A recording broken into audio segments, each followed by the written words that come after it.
Hello everyone, and welcome. Today, we're going to dive into a topic that is so essential for our health and happiness, yet one that so many people feel uncomfortable discussing: sexual wellness. As a doctor, I've had countless conversations with patients who are struggling with questions and frustrations about their sex lives. What I've learned is that so much of this anxiety stems from a lack of reliable, judgment-free information. My goal today is to create a safe, open space where we can talk about sexual health honestly and holistically, just as we would about nutrition or exercise. Because the truth is, a healthy sex life is not just about physical acts. It's deeply connected to our mental well-being, our self-confidence, our relationships, and our overall quality of life. In this comprehensive guide, we will explore every facet of sexual wellness, from the psychological to the physical, to empower you on your journey to a more connected and fulfilling life.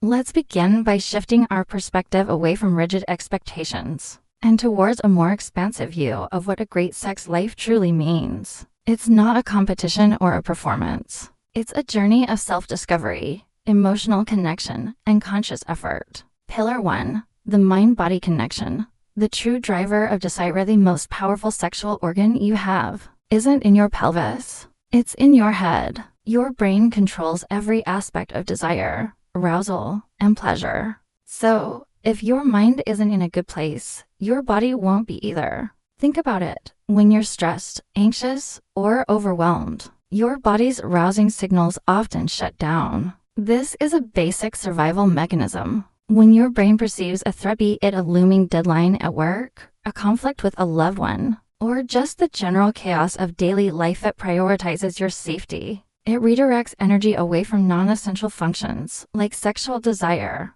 and towards managing the perceived crisis. This is why practicing mindfulness is a game changer for sexual wellness. It's about being fully present in the moment, not distracted by your to-do list or what happened at work. Practicing mindfulness can be as simple as taking a few deep breaths before intimacy, focusing on the sensations of touch, and consciously letting go of distracting thoughts. It's about bringing your full self to the experience, allowing you to truly feel and connect. Emotional intimacy is equally vital. A strong emotional bond with your partner built on trust, communication, and mutual respect is the foundation for a deeply connected physical relationship. Sex without emotional intimacy can feel empty or even apathetic. So, prioritize the small, non-sexual acts of connection. A simple "I love you," a long hug, or a heartfelt conversation about your day. These acts of connection are the real foreplay,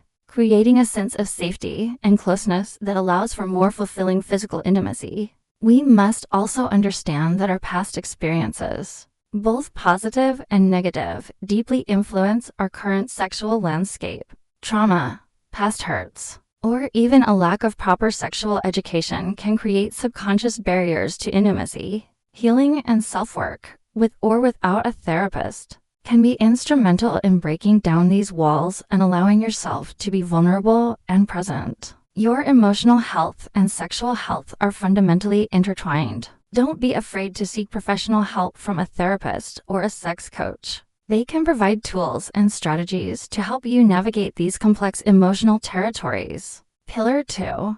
The importance of physical health and body acceptance.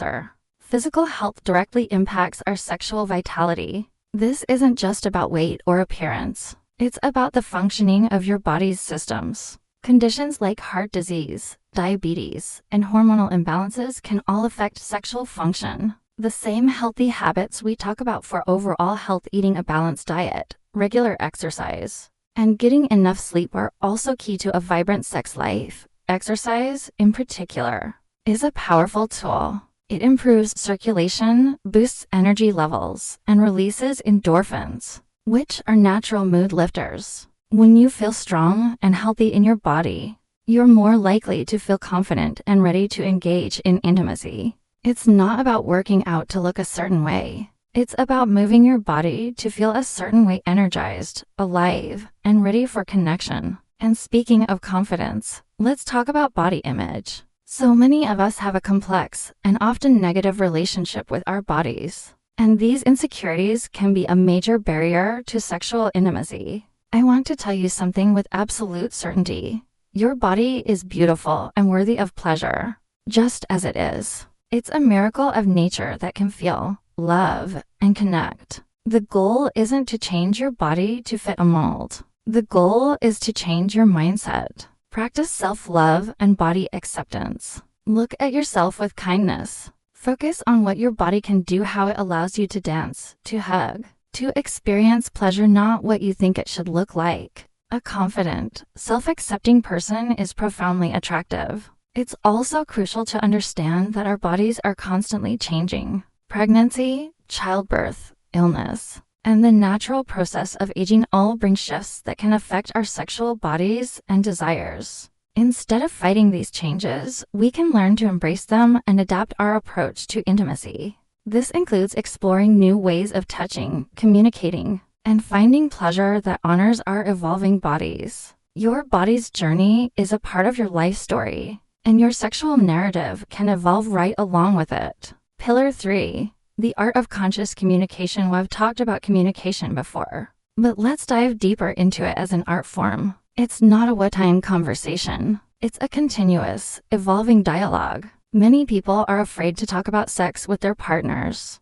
because they worry about hurting feelings or seeming critical. But avoiding the conversation often leads to more hurt and disconnection in the long run. A great way to approach this is to use I statements. Instead of "you never touch me there," try "I really enjoy it when we spend more time on this part of foreplay." This focuses on your experience and desires, not on blaming your partner. This simple shift in language can transform a potentially tense conversation into a collaborative exploration.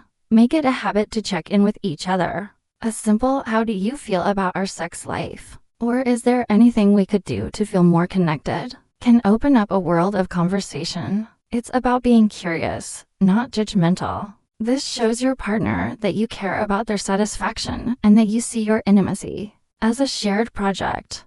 And remember, communication extends beyond words. Nonverbal cues are just as important. Pay attention to your partner's body language, their sounds, their breathing. Be present and responsive. This creates a powerful feedback loop of pleasure and connection. We also need to normalize talking about our sexual desires and fantasies. Fantasies are a normal, healthy part of our sexuality. They can be a way to explore what we find arousing in a safe space. Sharing them with a trusted partner, even if you never act on them, can deepen your intimacy and understanding of each other's inner worlds. It's an act of deep vulnerability and trust. Pillar 4. Demystifying common sexual health myths. Finally, let's debunk some common myths that can stand in the way of a healthy sex life. These myths are often perpetuated by media and a lack of open dialogue, and they can cause unnecessary stress and shame. Myth 1. Desire must be spontaneous and strong. As we've discussed, responsive desire is a normal and healthy way to experience intimacy. Don't wait for the spark to get started. Sometimes, the kindling leads to the fire. It's about creating an environment that's conducive to intimacy, rather than waiting for it to strike like lightning. Myth 2. Good sex is always fast and intense. Good sex is whatever you and your partner define it to be. It can be slow, gentle, and deeply intimate. It can be playful and silly. The focus should be on mutual enjoyment and connection, not on meeting a cinematic ideal. Myth 3. You should just know what your partner wants. This is a dangerous myth. Every person's body and desires are unique. The best way to know what your partner wants is to ask, to explore together, and to listen. Assumptions are the enemy of good intimacy.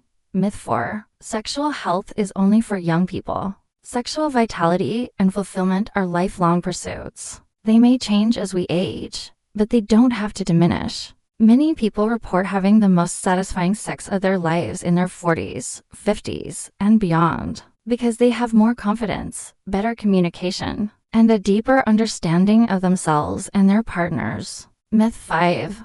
One partner should be the giver and the other the receiver. A truly fulfilling sex life is a collaborative experience. It's about mutual exploration, giving, and receiving. Both partners should feel equally engaged and satisfied. Myth 6. Libido is the same for all people. Everyone has a different sexual thermostat. What's a healthy level of desire for you may not be the same for your friend. Don't compare yourself to others. The only thing that matters is whether your level of desire is fulfilling and healthy for you and your relationship. Myth 7. A healthy sex life means having sex X times a week. The right number of times to have sex is unique to each couple. What matters is the quality of your connection and whether you feel satisfied, not an arbitrary number. Myth 8. Orgasms are mandatory for good sex. The pressure to orgasm can be a major source of anxiety and can actually make it harder to achieve one. The goal of sex should be pleasure, intimacy, and connection, not just an endpoint. Focus on the journey, and the destination may follow. So, to recap, a great sex life is not about luck or talent. It's about consciously building a foundation of wellness. It's about nurturing your mind and emotions, caring for your physical body, practicing honest communication, and letting go of unrealistic myths. Remember, your sexual health is a core part of your holistic well-being. It's an opportunity for connection, joy, and self-discovery. Prioritize it, talk about it, and make it a beautiful part of your life. Thank you for joining me for this important conversation. If this video resonated with you, please give it a thumbs up and share it with someone you care about. I'd love to hear your thoughts and questions in the comments below. Until next time, stay healthy and take care.